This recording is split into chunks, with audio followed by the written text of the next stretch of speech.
მოგესალმებით ჩემო ძვირფასებო, მე ვარ ლიკა წერეთელი, ფსიქოლოგი, გეშტალტ თერაპევტი და პოზიტიური ფსიქოკონსულტანტი და ჩვენი დღევანდელი შეხვედრისთვის მე მართლაც საინტერესო თემა შევარჩიე, ეს არის მეტაფორული ბარათები.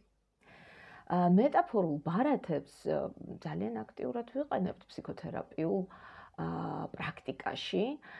ეს არის მართლაც ძალიან სხარტი, საინტერესო, სწრაფი, ძალიან ეფექტური მეთოდი სხვადასხვა საკითხებზე, სხვადასხვა პრობლემებზე სამუშაოდ, მათ დასაძლევად, მათ გადასალახად. აქვე მინდა გითხრათ, რომ ჩვენს დღევანდელ შეხვედრას ცოტა განსხვავებული ფორმატი ექნება. იქნება აუცილებლად პრაქტიკული ნაწილიც. თქვენ დამერწმუნებით ალბათ, რომ როდესაც ვიღაც გესაუბრებათ და გიყვებათ რაღაც კერძის შესახებ და გეუბნებათ, რომ იცი, აი ასეთი ინგრედიენტებისგან შედგება, აი ასე მზადდება, ასე გამოიყურება, ასეთი გემო აქვს. თქვენ ამას როგორც ინფორმაციას იღებთ, განსჯით, ფიქრობთ, ხო, ალბათ, რადგანაც ასეთი ინგრედიენტები აქვს, ასე მზადდება, სავარაუდოდ მართლაც გემრიელი იქნება. მაგრამ სულ სხვა არის, როდესაც თქვენ გთავაზობენ უკვე გამზადებულ კერძს, რომლის უშუალო დაგემოვნების საშუალება გეძლევათ. აი, პრაქტიკული ნაწილი სწორედ ეს არის.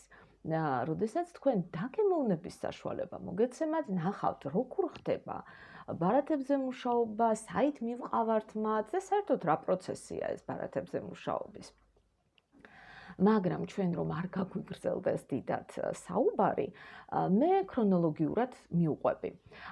1975 წელს კანადელმა პროფესორმა, ხელოვნებათმცოდნემ ელი რამანმა გამოუშვა თავისი ნახატების მთელი სერია პატარა ფორმატში და გარეგნულად ისინი ძალიან გავდა ჩვეულებრივ, აი ჩვენთვის ცნობილ სათამაშო კარტს, ბანკოს, ხო, რაც ვიცით ჩვენ ყველა ჩვენთაგანმა იცის, როგორ გამოიყურება სათამაშო კარტი.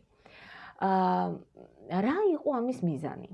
ელი რამანი ძალიან დაინტერესებული იყო ხელოვნების პოპულარიზაციით და ის ამბობდა, რომ ჩვენ ხელოვნება უნდა გავიტანოთ მუზეუმების კედლების მიღმა, საგამოფენო დარბაზების მიღმა, უნდა შევახვედროთ ადამიანები ხელოვნებას. ამ შეხვედრის მთავარი არსი მდგომარეობდა რაში? რა იყო ელი რამანისთვის მთავარი? რომ აი როგორ ხდებოდა ადამიანის მიერ აი ამ კონკრეტული სურათის, კონკრეტული გამოსახულების აღქმა. რა ასოციაციებს იწვევდა ის, რა ემოციებს, საით მიყავდა ადამიანი, შეიძლება რაღაც მოგონებები წამოსულიყო. მთელი აი ეს აღქმის და შინაგანი სულიერი მუშაობის ფაქიზი პროცესი იყო მისთვის ამოსავალი წერტილი. აი ეს იყო ელი რამანისთვის ხელოვნებისა და ადამიანის შეხვედრის თემა, როგორც ის უწოდებდა ამას ხელოვნება ხელის გულზე, რომელიც მე მგონი ბუკვალურადაც გამოხატავდა, იმიტომ რომ ფორმატი იყო ძალიან პატარა ამ სურათებისა და მართლაც ხელის გულზე ეტეოდა. ეხლა რა მოხდა შემდეგ? გავიდა რამდენიმე წელი, ეს არის 80-იანი წლების დასაწყისი და ელი რამანი შეხვდა მორიც ეგეტმაიერს. ეს იყო გერმანელი, რომელიც თავის დროზე წავიდა კანადაში, დასახლდა კანადაში, შეისწავლა ჰუმანისტური ფსიქოლოგია და შემდეგ მორიც ეგეტმაიერი უწოდებდა აი ამ შეხვედრას, რამანთან შეხვედრას, იუნგიანური სინქრონიის საუკეთესო მაგალითს. როგორც ჩანს, მასაც იგივე აზრები უტრიალებდა, მაგრამ ფსიქოლოგიასთან მიმართებაში და აი შეხვდა ადამიანს, რომელსაც უკვე გამზადებული ჰქონდა ამისთვის მასალა. ესე იგი, მორიც ეგეტმაიერმა დაარსა აი ამ თანამშრომლობის შედეგად დაარსა გამომცემლობა, რომელსაც დაარქვა ელი რამანის აი იმ პირველი დასტის სახელი, ასე ერქვა, შორისდებულზეა საუბარი, ხო? იგივე სახელი დაერქვა გამომცემლობას და დაიწყო მოკლედ ეს საოცარი პროცესი მეტაფორული ბარათების ფსიქოლოგიაში, ფსიქოთერაპიაში გამოყენება. სხვათა შორის, იუნგი ვახსენეთ, იუნგიანური სინქრონია. მე არ ვიცი, მე მგონი ამანაც იქონია გარკვეული გავლენა, რომ ეს პერიოდი 70-იანი, 80-იანი წლები იყო ტაროს კარტის, ტაროს ბანკოს ახალი ტალღა, ესეთი პოპულარობის ახალი ტალღა წამოვიდა და ჩვენ ვიცით, რომ თავად ტაროს ბანკო, ტაროს კარტი არის ფსიქოლოგიური მუშაობის საკმაოდ სიღრმისეული ინსტრუმენტი და მისი ეს მხარე ჩვენ დაგვანახა კარლ გუსტავ იუნგმა, უდიდესმა ფსიქოლოგმა, უდიდესმა მისტიკოსმა. ამაზე შეიძლება ცალკე გადაცემის გაკეთება. ამასთან დაკავშირებით, ახლა კი ჩვენ მეტაფორულ ბარათებზე გვაქვს საუბარი და შესაძლოა, რომ ამან სწორედ იმოქმედა თვითონ ფორმაზე, როგორ მოხდა ამ რა ფორმით მოხდა ამ მეტაფორული ბარათების გამზადება და ჩაწოდება. დღესდღეობით ჩვენ გვაქვს ის მდგომარეობა, რომ არის უამრავი დასტა მეტაფორული ბარათების, არ არის რთული მათი მოპოვება. საბოლოო ჯამში მეტაფორულ ბარათად ჩვენ შეგვიძლია აღვიქვათ ნებისმიერი გამოსახულება, რომელიც ადამიანში გამოიწვევს ამ ემოციებს, ასოციაციებს, მის შინაგან მუშაობას და ეს ძალიან მნიშვნელოვანია, იმიტომ რომ თუ კი ელი რამანი ამბობდა, რომ უნდა შეხვდეს ადამიანი ხელოვნებას, ფსიქოთერაპიაში ადამიანი საკუთარ თავს ხვდება და ეს შეხვედრა რაც შეიძლება პროდუქტიული უნდა გამოდგეს, ხო? რაც შეიძლება ეფექტური უნდა გამოდგეს. ეს არის ძალიან მნიშვნელოვანი. და თვითონ ეს პროცესი, მეტაფორული ბარათებით მუშაობის პროცესი, სწორედ ასეთია, იმიტომ რომ ახლა რა ხდება, როდესაც ადამიანი მოდის ფსიქოთერაპიაზე, ხო? ყველას არ შეუძლია, რომ სწრაფადვე გაიხსნას და ესე თავისუფლად ისაუბროს თავის პრობლემებზე, რაღაც საკითხებზე. მაგრამ როდესაც მას უჭირავს ბარათი და ის საუბრობს აბსოლუტურად სხვა საგნებზე, პიროვნებებზე, მას უადვილდება, კონტაქტი უფრო მარტივად მყარდება შესაბამისად ფსიქოთერაპევტსა და კლიენტს შორის და მას არ უჭირს ამაზე ლაპარაკი, ამაზე საუბარი. გარდა ამისა, ამ პროცესში, როდესაც ის სხვა ობიექტებზე საუბრობს, კლიენტი სხვა ობიექტებზე საუბრობს, წინააღმდეგობა სუსტდება და ძალიან კარგად ჩანს ის პატერნები, ის თავისებურებები, თუ როგორ მოქმედებს კლიენტი, როგორ ფიქრობს, როგორ აზროვნებს, როგორ იქცევა. ხო, ძალიან კარგად ჩანს და ეს ძალიან ძვირფასია, იმიტომ რომ ამაზე ხდება შემდეგ მუშაობა. და რა თქმა უნდა, ბუნებრივია, რომ იმითიც არის საინტერესო მეტაფორული ბარათები, რომ ისინი ასევე გვთავაზობენ გარკვეულ გამოსავალს. ჩვენ შეგვიძლია მეტაფორული ბარათებით დავსახოთ გარკვეული გზა, გარკვეული გამოსავალი აღნიშნული სიტუაციიდან. ან ვნახოთ, რაზე უნდა იმუშაოს ადამიანმა, რომ გამოვიდეს ამ შექმნილი გარემოებებიდან. ასე რომ ეს არის მართლაც ძალიან საინტერესო, ძალიან ეფექტური მეთოდი და ჩემი წინადადება არის ახლა, რომ გადავიდეთ პრაქტიკაზე, საინტერესო პრაქტიკაზე. დავიწყოთ ახლა ჩვენი პრაქტიკული ნაწილი.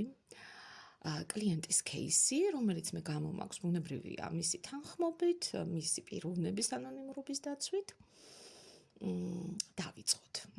კლიენტი არის 35 წლის ახალგაზრდა ქალი. ძალიან ლამაზი, ძალიან მომხიბვლელი, მოვლილი, ქალური, ეს ყველაფერი გამოსჭვების მის გარეგნობაში. მეორე მხრივ შინაგანად ეტყობა მას ძალიან ისეთი დიდი საყრდენი, ძალა, მასკულინური რაღაცა თვისებებიც კი. მოდით ასე ვთქვათ, ის ეწევა პედაგოგიურ მოღვაწეობას და თავის განხრაში ის არის მაღალი რანგის პროფესიონალი, ძალიან დაფასებული, ავტორიტეტული, მაღალანაზღაურებადი. ერთი სიტყვით, თავის საქმეში მან მწვერვალს მიაღწია. ახლა ვნახოთ ოჯახში რა ხდება, მე ტყუილად არაფერს არ ვამბობ, ეს ყველა დეტალი ჩვენ დაგვჭირდება. მამა ადრე გარდაიცვალა, დედამ გაზარდა, მას ყავს ორი პატარა შვილი, ქმარს არის გაცილებული, თუმცა ძალიან კარგი ურთიერთობები აქვთ და ყოფილი მეუღლე ცდილობს მაქსიმალურად იყოს წარმოდგენილი ასე ბავშვების ცხოვრებაში, ასე ვთქვათ, თავის ყოფილ მეუღლესაც ასე ვთქვათ მხარში ედგას გარკვეულ ნაწილად, თუმცა ეს ცოტათი გართულებულია იმითი, რომ ეს კაცი ყოფილი მეუღლე ამჟამად არის სხვა ქვეყანაში. თუმცა იქიდანაც ძალიან ასე ვთქვათ, ცდილობს, სულ კონტაქტშია, სულ ასე ვთქვათ, საქმის კურსშია და სულ მხარში უდგას. ეხლა რა ხდება? როდესაც ეს ქალბატონი მოვიდა ჩემთან, იმ მომენტისთვის, სადღაც 6 თვით ადრე, მას გარდაეცვალა დედა. და ეს იყო მისთვის ძალიან დიდი ტრავმა, ძალიან დიდი სტრესი, დიდი დარტყმა, იმიტომ რომ დედა იყო მართლაც მისი საყრდენი. ბავშვობიდან ის იყო მეგობარი, მრჩეველი და დიდი, ასე ვთქვათ, დატვირთვისა და როლის მქონე მის ცხოვრებაში. და ეხლაც ძალიან ეხმარებოდა ყველაფერში და სულ მხარში ედგა, მით უმეტეს ორი პატარა ბავშვი ყავს მას. და აი, როდესაც დედა გარდაიცვალა, იმ მომენტიდან, იმ პერიოდიდან ამ გოგონას, ამ ახალგაზრდა ქალს დაეწყო სიკვდილის შიში. და აი ამითი მოვიდა. რა შეგვიძლია გავაკეთოთ, რომ ეს სიკვდილის შიში ცოტათი მაინც შევასუსტოთ, თუ მთლიანად არ გავაკროთ, ცოტათი მაინც შევასუსტოთ, რომ სადღაც გადავიყვანოთ უფრო შორს, უფრო ფონურად, ასე ვთქვათ. ის ტექნიკა, რომელსაც მე ახლა გთავაზობთ, ეს არ არის ჩემი მოფიქრებული, ეს უკვე არსებული ტექნიკაა და ჰქვია ჩემი შიშის სახლი. ასეთი ტექნიკა, თუ სწორედ მახსოვს, ეს არის ნატალია დიმიტრიევას ტექნიკა. და აი ეს შევთავაზე მე. რითი დავიწყეთ? უპირველეს ყოვლისა, მე მივეცი დასტა აი ამ მეტაფორული ბარათების და ვუთხარი, მოდი ამოირჩიე ის ბარათი, რომელიც გამოხატავს შენს შიშს. მან ამოირჩია, ეხლავე გაჩვენებთ, აი ასეთი ბარათი. და მან თქვა, რომ ეს ნამდვილად ძალიან დიდი შიშის მომგვრელია და ჩემ შიშს გამოხატავსო ძალიან კარგად, იმიტომ რომ გამახსენდაო წითელქუდას ზღაპარიო, როდესაც წითელქუდა მარტო არის ტყეში და აი ეს მგელი როდესაც შეხვდება, მაგრამ ის მაინც რაღაც ზღაპრული ამბებია, პატარა გოგონა, რეალური მგელი. მე პატარა აღარ ვარ, მაგრამ აი ესე წითელქუდასავით ვდგავარ, ზრდასრული ადამიანი ბნელ ტყეში და არც მგელი არ არის რეალური. რაღაც უზარმაზარი და ეფემერული ესეთი არსება არის და მე ძალიან მეშინია მისი. და ამ შიშს მე ვერ ვლახავ. აი ესეთი რამ იყო. კი ბატონო. შემდეგ მე ვუთხარი, მოდი შენ ამოირჩიე ორი ბარათი, რომლითაც შეგიძლია საკუთარი თავი გამოხატო. აი ასეთი ვარ მე, როგორი ვარ? ნუ პირველი ბარათი, აი ასეთი ამოირჩია, ასეთი ვარ. ეს რას ნიშნავს? მე ვარ მუდმივ შრომაში, თვით დახვეწაში, ცოდნისა და გამოცდილების მატებაში. სულ საკუთარ თავზე ვმუშაობ. შეუძლებელსაც ვაკეთებ ხოლმე ხანდახან. და თქვენ ხედავთ, რომ აქ წიგნები არის ყველგან. ნახეთ, რაღაც გრაგნილებიც უჭირავს, ხელშიც, თავზეც წიგნია გადაშლილი და ეს რაღაც ესპანური საყელოც, რომელიც მას უკეთია. ესეც სულ წიგნებისგან არის შემდგარი. აი ასეთი ვარო, სულ დატვირთული, სულ საკუთარი თავის გაუმჯობესებაზე მიმართული და ეს ცოტათი მღლის. შემდეგი, მეორე ბარათი, როგორი ვარ კიდევ? აი ასეთი ბარათი და მან თქვა, რომ მე ეს გამოხატავს იმას, რომ მე საკუთარ თავს ვმართავ ცხოვრების სცენაზე. სავარაუდოდ ამ საკუთარი თავის მართვით მე რაღაც მოვლენებსაც კი ვმართავ ჩემი ცხოვრების სცენაზე. იმიტომ რომ აი რა კოსტიუმიც აცვია აი ამ ადამიანს, იგივე კოსტიუმით არის მარიონეტი წარმოდგენილი. ეს მე ვარ და მე ვმართავ საკუთარ თავს. თუმცა ძალიან აი ამ ბოლო დროს ეს ძალიან ვგრძნობ, რომ სევდაშემოერია ამ ყველაფერს და ვგრძნობ, რომ დაღლილი ვარ ამ ყველაფრისგან. შემდეგ მე ვუთხარი, აბა ეხლა ორი ბარათი, როგორი არ ხარ? როგორი არ ხარ? აი პირველი ბარათი იყო ასეთი და მან თქვა, მე არ ვარ უდარდელი, არ ვარ ბავშვური და ეს ძალიან მენატრება. იმიტომ რომ აი ნახეთ, აქ სათამაშოებია, კარუსელია, არ ვარ უდარდელი, არ ვარ ბავშვური და ეს უდარდელობა ძალიან მენატრება. აი ესეთი იყო. და კიდევ მეორე ბარათი, როგორი არ ვარ, მან თქვა, რომ მე არ ვარ ყოვლის შემძლე, მე არ ვარ ჯადოქარი, რომელიც აი ერთი ხელის მოსმით რაღაცებს უცებ მატერიალიზებას გაუკეთებს, უცებ რაღაც სიტუაციას შეცვლის. არადა როგორ მინდა რომ ეს ასე იყოს. მე ამასობაში, როდესაც დავაკვირდი, რაღაცები დავინახე ამ ორ წყვილში, რომელიც ასე ვთქვათ, ერთმანეთს ედებოდა, მაგრამ არაფერი არ ვუთხარი, მე მაინტერესებდა შემდეგ როგორ იქნებოდა ჩვენი მუშაობის შემდეგ, რომ შეხედავდა, რა სიტყოდა. და შევუდექით ტექნიკას ჩემი შიშის სახლი. ეხლა როგორია ეს ტექნიკა? რას გვიჩვენებს? როგორც თქვენ ხედავთ, აქ არის დონეები. ესე იგი, პირველი დონე, ყველაზე დაბალი, ეს არის საძირკველი, ხო? და საძირკველი გამოხატავს რეალურ მიზეზებს, თუ რატომ სიღრმისეულ მიზეზებს, თუ როგორ მოხდა, რომ მოვიდა ცხოვრებაში ეს შიში. ეს არის საძირკველი. შემდეგი დონე, ეს არის სარდაფი. სარდაფი გვპასუხობს კითხვაზე, რისთვის მოვიდა შიში ჩემთან და რისი თქმა უნდა მას? ანუ ეს არის გარკვეულწილად ესეთი შიშთან კონტაქტის დამყარება. რისთვის არის მოსული? რა მიზნით? რატომ არა? რისთვის? რა მიზნით?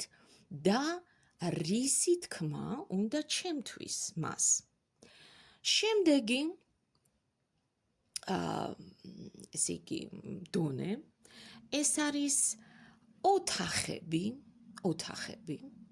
და ეს არის სარგებელი. აი ეს შიში რომ მოვიდა, რას მაძლევს ეს შიში რეალურად? აი, რას ვაკეთებ სხვანაირად, რაც პრინციპში ცუდი არ არის, ხო? სარგებელი რა არის ამ შიშით? შემდეგი ესე იგი დონე, ეს არის ფანჯრები და ეს არის რესურსები. რა რესურსებს შემიძლია მე რომ დავეყრდნო და ბოლო ბარათი ეს არის როგორც გნებავთ დაარქვით სხვენი ან სახურავი, რომელიც მე მეუბნება, რისი გაკეთება შემიძლია უკვე ახლავე, რომ დავიწყო აი ამ ჩემს პრობლემაზე მუშაობა. აი, რა მოქმედებების გაკეთება შემიძლია ახლავე. და მაგრამ ნახეთ, როგორი საინტერესო იყო. ეს ბარათები, ეხლა ისინი მე თუ ამოვარჩევინე და მან ამოირჩია თავისი შეგრძნებების მიხედვით. ეს ბარათები ბრმად ამოვაღებინე, ბრმად არ ვუყურებთ, პერანგით არის მაღლა ამოტრიალებული ყველა ბარათი და უბრალოდ იღებს საიდანაც უნდა ჯერ 5 ბარათს, მერე 4-ს, 3-ს, 2-ს და 1-ს. აი ეს არის ყველაზე საინტერესო. იმიტომ რომ როგორ საოცრად ხდება ხოლმე აი ესე ბრმად ამოღებულ ბარათებზე, როგორ საოცრად ხდება ხოლმე დამთხვევები, ეგრეთ წოდებული, თუმცა ჩვენ ხო ვიცით, რომ დამთხვევები არ არის, არ არსებობს, მაგრამ აი როგორ კარგად გამოხატავენ ისინი მდგომარეობას. მოდით დავიწყოთ. პირველი.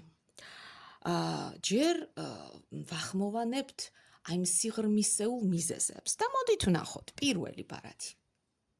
აი ასეთი ბარათია და მან თქვა ეს ვართ მე და ჩემი მეუღლე, ჩვენ ვართ ძალიან შორს. ჩვენ გვაკავშირებს მხოლოდ და მხოლოდ რაღაც ესეთი სოციალური ქსელები, ერთმანეთთან დარეკვა, აი რაღაც აპარატურაა, მე მგონი კინოაპარატია წარმოდგენილი, ხო? ხო, აი მხოლოდ ეს აი ასე ვკონტაქტობთ ჩვენ და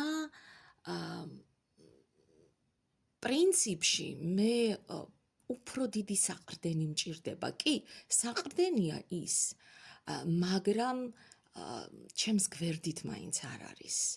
ეს არ არის ისეთ დონეზე, რაც მე მჭირდება, მიუხედავად მისი ყველანაირი სიკარგისა ამ ადამიანის, მე მაინც მჭირდება ვიღაცა, ვისაც კიდევ უფრო კარგად დავეყნობი იმ თვალსაზრისით, რომ ჩემს გვერდით იქნება. აი ჩემს გვერდით. ვიზედაც მე შემიძლია რომ ხარზე ჩამოვდო თავი, შევჩივლო და ასე შემდეგ და ჩვენ ასე არ ვართ. ამ შემთხვევაში ის კი არ თქვა მან რომ მე მინდა რომ ვთქვათ კონკრეტულად შევრიგდეთ ან ერთად ვიყოთ, მაგრამ მან აღნიშნა დეფიციტი, რომ მე ასეთი რამ მჭირდება. უბრალოდ, როგორც ფაქტი. ხო? აი ესე. ეს არის ერთ-ერთი საფუძველი. მეორე. აი ასეთი ბარათი. ეს არის ამაზე თქვა რომ ეს მეო მიმანიშნებსო იმაზეო რომ დრო მიდის და დედის გარდაცვალებით მე დავდექი საზღვარზე და აღარავინ აღარ არის ჩემსა და სიკვდილს შორის. აი ესეთი რამ. სანამ დედა ცოცხალი იყო, ის თითქოს რაღაც შორეული პერსპექტივა იყო ეს სიკვდილი და ეხლა მე ის აღარ არის და მე ვდგევარ ამ საზღვარზე. აი ესეთი რამ არის. შემდეგი. ეს არის ალბათ გასაგებია დედობის თემა და კი მე გამიჩნდა შიშები, რომ დედის გარეშე მე როგორ შევძლებ ჩემი შვილებისთვის საუკეთესო დედა ვიყო. კარგი დედა ვიყო. თბილი, მზრუნველი, ხო? აი როგორ შევძლებ მე ამას დახმარების გარეშე. აი ეს არის ჩემი შიში. შემდეგი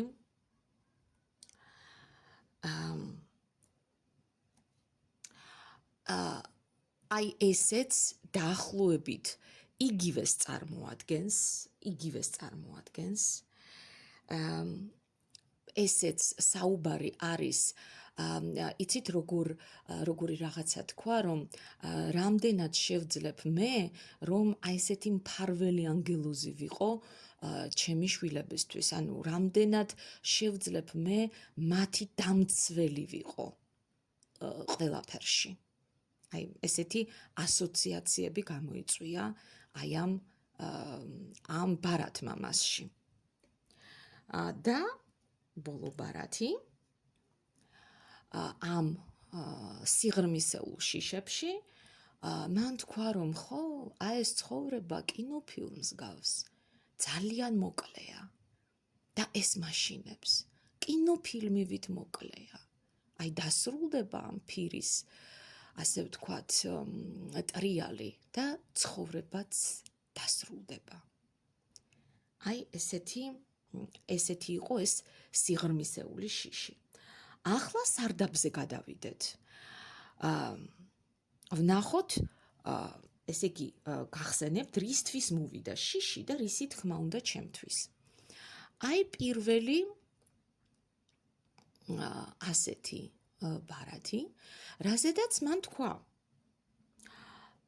აი ახლა რო ვუყურებო, რისი თქმა უნდა შიშს ჩემთვისო, რაზე უნდა რომ გამაფრთხილოს, ასე ვთქვათ.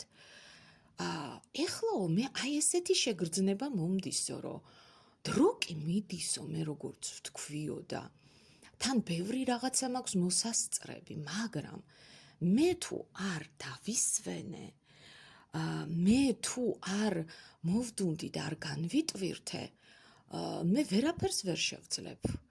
მე ვერ შევძლებ, რომ ცხოვრება ისე შევირგო, როგორც მე ეს მინდა. როგორიც არის ჩემი სურვილი, როგორიც არის ჩემი მონატრება, როგორიც არის ჩემი დეფიციტი, აი ისე ვერ შევძლებ, რომ შევირგო. ესე იგი მე უნდა მოვდუნდე ნამდვილად, უნდა დავისვენო კიდევაც. და მით უმეტეს თქვენ გახსენდებათ, ხო, ეს პირველი ბარათი როგორი ვარ წიგნებში ჩაძირული. ხო, აი ასეთი რამ თქვა. შემდეგი ბარათი. აი ასეთი ბარათი იყო და ამაზეც კარგად დააკვირდა და ასეთი რამ თქვა. იცი რაო, აი თითქოს შიში მეუბნება, რომ კი დავრჩი მე მარტო, ნამდვილად. მაგრამ საყრდენიც მაქვს, ანუ ქარიშხალში ვარ რეალურად, აი აქ ჩანს კიდევაც, რომ ქარიშხალია, ხო? მაგრამ საყრდენიც მაქვს, სადაც ვზივარ. და არ მაძლევს ჩაძირვის საშუალებას, იმიტომ რომ ეს წყალში დევს ეს საყრდენი, ხო, წყალში დგას უფრო სწორად. წყალში დგას ეს საყრდენი. და არ მაძლევს საშუალებას, რომ ჩავიძირო და ქოლგაც მაფარია თავზე. მე ამას ვერ ვამჩნევ. აი ახლა შიშმა მითხრა ეს, რომ შენ როგორ ვერ ამჩნევ ამას, რომ კი მარტო ხარ, მაგრამ შენ საყრდენიც გაქვს და ვიღაცამ ღვთისნიერმა ქოლგაც დაგაფარა თავზე, რომ არაფერი არ მოგივიდეს ამ ქარიშხალში. აი ესეთი რამ მითხრა. შემდეგი, აი ეს ბარათი რომ დაინახა, მან თქვა, ეს ბარათი მახსენებს ჩემს ფერადოვნებას, მახსენებს ჩემს შემოქმედებით უნარებს, რომელიც მე მაქვს. და მართლაც მას საოცარი შემოქმედებითი უნარები აქვს, ჯერ ეს ერთი მუსიკა, რომლითაც გატაცებულია და ძალიან კარგად წერს, ხალხო, არაჩვეულებრივად წერს. და აი ეს გამახსენაო, რომ ეს ჩემი უნარებია და ამ უნარებით მე ვარ ფერადი, მსუბუქი, არაჩვეულებრივი. ანუ მიმანიშნა, გაიხსენე ეს შენი უნარებიო.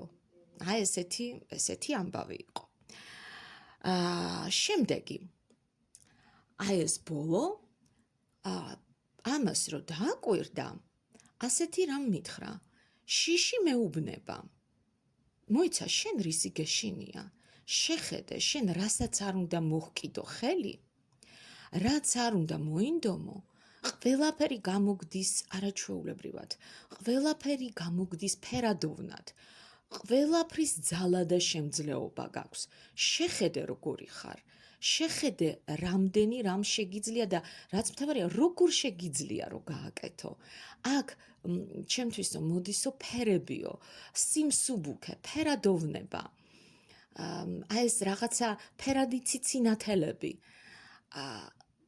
ანუ გააკეთე ყველაფერი, მაგრამ სუბუქად გააკეთე, სიმსუბუქით. იშრომე, მაგრამ სიმსუბუქე შემოიტანე. აი ესეთი რაღაცა უთხრა შიშმა. ახლა მოდით ვნახოთ სარგებელი. აი ესეთი სარგებელი. და მან თქვა რომ იცით რაო, მას მერეო რაც მეშინიაო აი ამ სიკვდილის შიში რაც დაიწყო, მართალია ზოგადი მდგომარეობა მაქვსო დათრგუნულიო, მაგრამ რაღაცნაირად უფრო მეტი სიყვარულის გამოხატვა დავიწყეო, უფრო მეტი ყურადღება თითქოს მივმართე ბავშვებისკენო. კი არ შემიძლიაო ჯერ იმდენად ძლიერად ჯერ არ ვგრძნობ თავსო, რომ ეს იმ მაქსიმუმით გავაკეთო, როგორც მინდა, მაგრამ თითქოს ეს დამეწყო, ცხოვრება სასრულია, მოდი ამათ უფრო მეტად მოვესიყვარულები მე. აი ესეთი რამ. შემდეგი, რა სარგებელია კიდევ? აიო, იცი რა, მას მერე რაც სიკვდილის შიშია, თითქოს მიმარტივებს ეს არჩევანის გაკეთებასო, იმიტომ რომ თითქოს აღარ ვუფიქრდები. აი, მაინც სასრულია ეს ცხოვრება, მაინც ყველაფერი გავა და აღარ დიდხანს არ დავფიქრდები, აი რაღაცას, რასაც დავადებ ხელს, იმას ამოვირჩევ, ბევრს არ ვფიქრობ და ჯერჯერობით ეს ყველაფერი ამართლებსო, იმიტომ რომ არჩევანები რაც მაქვსო, როგორც აღმოჩნდა, არც ერთი ცუდი ვარიანტი არ არისო. და გამიადვილდა ამ არჩევანის გაკეთება. მარტივად ვკიდებ ხელს უფრო. აი ესეთი სარგებელი თქვა მან. და მესამე, რო დახედა, უიო, ესო როგორი რაღაცა არისო. აიო, თითქოს მე თავს ვიმართლებ და თითქოს ვამართლებ ამ ჩემს მდგომარეობას. აი იმითი რომ შიში არ მაძლევს ფრთების გაშლის საშუალებას. არა და ეგრე არ არისო, იმიტომ რომ ნახეთ რამხელა ფრთები მაქვსო. ნახეთ ეს თვითონ თოკიც არ არის, რაღაცა ძალიან ლამაზი ლენტია თითქოს. ვის საერთოდ არ არის მაგრად მოჭიმული, საკმარისია მე ავდგე და გავშალო ეს ჩემი ძლიერი ფრთები, მე ყველაფერს შევძლებ და ეს მე აი ამ სარგებელს მაძლევს, რომ გადავაბრალო ყველაფერი ამ შიშს, რომ უი, აი, იმიტომ რომ მეშინია, იმიტომ რომ აი სიკვდილია მე ვერ ვაკეთებ, ისე ვერ ვარ წარმოდგენილი, როგორც შემიძლია რომ ვიყო. არა, მე ძალიან ძლიერი ფრთები მაქვს და შემიძლია ამის გაკეთება. ასეთი იყო აი ეს სარგებელი. ეხლა რესურსები. ძალიან საინტერესო იყო ეს, იმიტომ რომ თქვენ ხომ გახსოვთ, აი ეს წიგნებით დატვირთული, ხო, ეს ყველაფერი თავის პროფესიაში და უცებ დაინახა რა. უიო, ესო ჩემი პროფესია არისო, ოღონდაცო, ისეთი კი არაო, აი ეს ჩემი პირველი ბარათი რო ამოვიღეო. ეს მეუბნება, რომ მე საოცარი უნარი მაქვს ახალგაზრდების დაფრთიანების და ამას მე ვაკეთებ მარტივად, მსუბუქად, ჰაეროვნად. აი, ხედავთ უკვე მე რამდენჯერ შემოდის სიმსუბუქე და ჰაეროვნება, რომ თურმე მე ეს შემიძლია და ესე იგი ეს არის ჩემი რესურსი. აი ამ მიმართულებით უნდა წავიდე, აღარ უნდა დავიყარო მე თავზე ეს წიგნები, აღარ უნდა მოვიჭირო ის ესპანური საყელო, იმიტომ რომ მე საოცარი უნარი მაქვს. მე ვაფრთიანებ ამ ახალგაზრდებს ძალიან მარტივად, მსუბუქად და ძალიან დიდი ბედნიერების განცდით შემიძლია რომ ეს გავაკეთო. და არა აი იმ გადამწვარობის და დათრგუნულობის განწყობით. და მეორე რესურსი მან თქვა რომ ხო ნუ ეგ ხო თქვიო რომ აი თუ კიდევ ერთხელ მახსენებსო ბარათებიო იმასო რომ ჩემი შემოქმედებითობა არის ჩემი რესურსი ესე იგი აი აქ უნდა წავიდე და მე დაფიქრდა ვინიც ისო თუ კი მე აი ამ ყველაფრის შესახებ დავწერ რას განვიცდი, როგორია ეს ყველაფერი, ამას რაღაცნაირად მხატვრულ მხარეს გამოუნახავ, იქნებ ეს შიშიც შესუსტდეს და წავიდესო. აი ესეთი რამ თქვა, ანუ ჩვენ რასაც ვეძახით სუბლიმაციას, ხო, ფსიქოლოგიაში. აი მან ასეთი თავისი სიტყვებით თქვა, რომ მე თუ ამას ქაღალდზე გადავიტან, მე თუ ამას მხატვრულ სახეს მივანიჭებ, და არაჩვეულებრივ პროზაულ ნაწარმოებებს წერს. იქნებ ეს ყველაფერი შემცირდეს და დარწმუნებული ვარ, რომ შემცირდებაო და მოვიპოვებ იმ ჩემს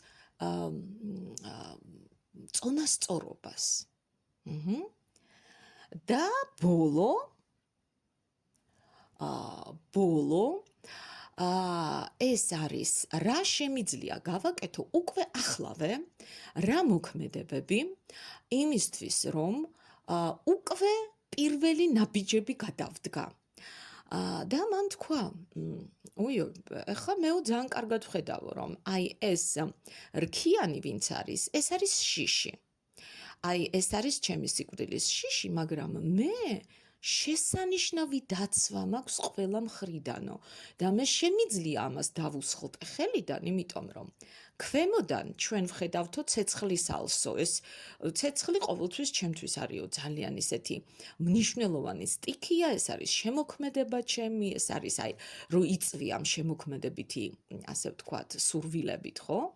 შემდეგ აქ არის გველი, რომელიც ჩემთვისო არისო, ჩემი ძალიან დიდი მოქნილობის და მე მართლაც მოქნილი ადამიანი ვარო, ჩემი მოქნილობის და სიბრძნის განსახიერება და კიდევ მე მაქვს ვაშლი, რომელიც არის ცოდნის, გაცნობიერებულობის, გააზრების სიმბოლო ჩემთვისო და მე ზუსტად როგორც ვთქვითო, ეტყობა ზუსტად ამ გზით უნდა წავიდე. ჩავრთო მთელი ჩემი შემოქმედებითი რესურსები და აი მოვაქციო ისინი ფოკუსში იმისთვის რომ მარტივად გამოვიდე ამ მდგომარეობიდან.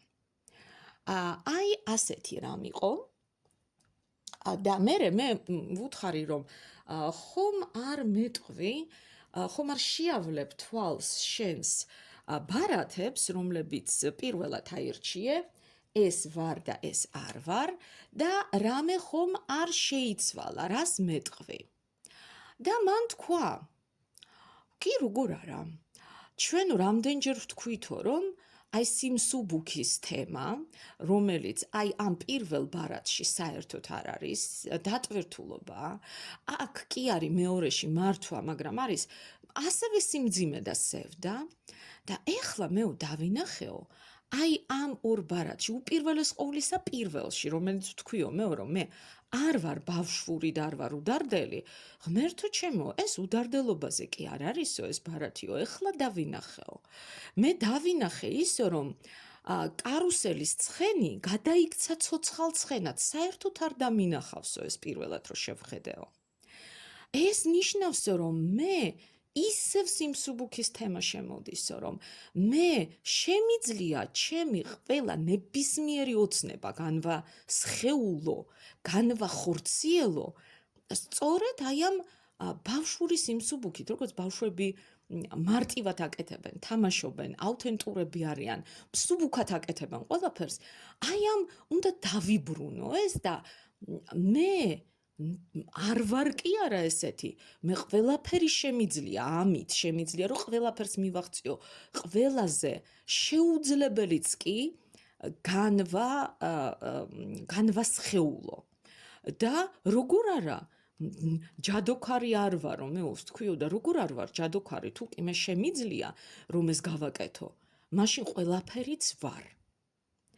აი ამგვარი სესიის მერე მე ვუთხარი, ეხლა თუ შეგიძლია შენ რომ მონახო აი ამ ყველაფრის შემდეგ და ამ პირველ ბარათებზეც ხო ვიმუშავეთ და შენ თუ მონახავ და თუ შეგიძლია რომ მაჩვენო ბარათი რომელიც აი ეხლა არის შენი. შენ ხომ შიშის ბარათი წარმოგვიდგინე, შიშის ბარათი იყო შეგახსენებთ აი ეს პირველი რაც აირჩია მან, მოიცადეთ დაფოკუსდება, ხო? აი ეხლა როგორ ხარ მეთქი? აი ეხლა იგივე მდგომარეობა გაქვს მეთქი და არა, ნამდვილად არ მაქვს იგივე მდგომარეობაო და მონახა აი ასეთი ბარათი, ნახეთ, აი ასეთი ბარათი მონახა დასტაში და თქვა რომ მე მართალია ჯერ მთლიანად არ გავთავისუფლებულ ვარ რაღაცა სიმძიმისგან, მაგრამ იცით რა, აი ეს მგელი უკვე გაქრა სადღაც და ჩემთან მე ვხედავ რომ აი აქ არის ყუთი, საიდანაც ამოფრინდნენ მტრედები, სადაც არის სინათლე ჩამალული და კიდევ რა თქვა იცით რომ ეს ყუთიო, აი ერთი მე მგონი აი აქ აქვს რაღაც ისეთი როგორც ჭადრაკის დაფა. ეს ყუთიო არის ცხოვრების ყუთი, სადაც ჩვენ როგორც ჭადრაკის ფიგურები დავდივართო და არც კი წარმოგვიდგენიაო რომ საკმარისია ავხსნათ ეს ყუთი. გავბედოთ და ეგრევე ამოფრინდებიან საოცარი ნათების მქონე მტრედები და მე ჯერ კი ცოტა განრიდებულად ვყურებ ამასო, ეხლა ჯერ მთლიანად ჯერ ვერ გავაცნობიერე ეს ყველაფერი, იმიტომ რომ მე მახურიაო ცოტა მძიმე ქუდი, აი აქ როგორც არის და ნიღაბიც მიკეთიაო ამ შემთხვევაში. მაგრამ მე ზუსტად ვიცი, რომ უკვე სწორ გზას ვადგივარ. აი ასეთი ამგვარი სესია გვქონდა. მე ძალიან მინდა რომ თქვენ გამიზიაროთ თქვენი აზრები, თქვენი შთაბეჭდილებები ამის შესახებ, როგორია მეტაფორული ბარათებით მუშაობა თქვენთვის, რა შეიგრძენით, რა გაიგეთ, რამდენად მოგეწონათ, თქვენი კომენტარები ჩემთვის არის ძალიან მნიშვნელოვანი. შემოდით, მოიწონეთ, დააკომენტარეთ ეს ვიდეო. მე ამას ძალიან დაველოდები. და რა თქმა უნდა, გემშვიდობებით შემდეგ ძალიან საინტერესო სავარაუდოდ ისევ თემამდე.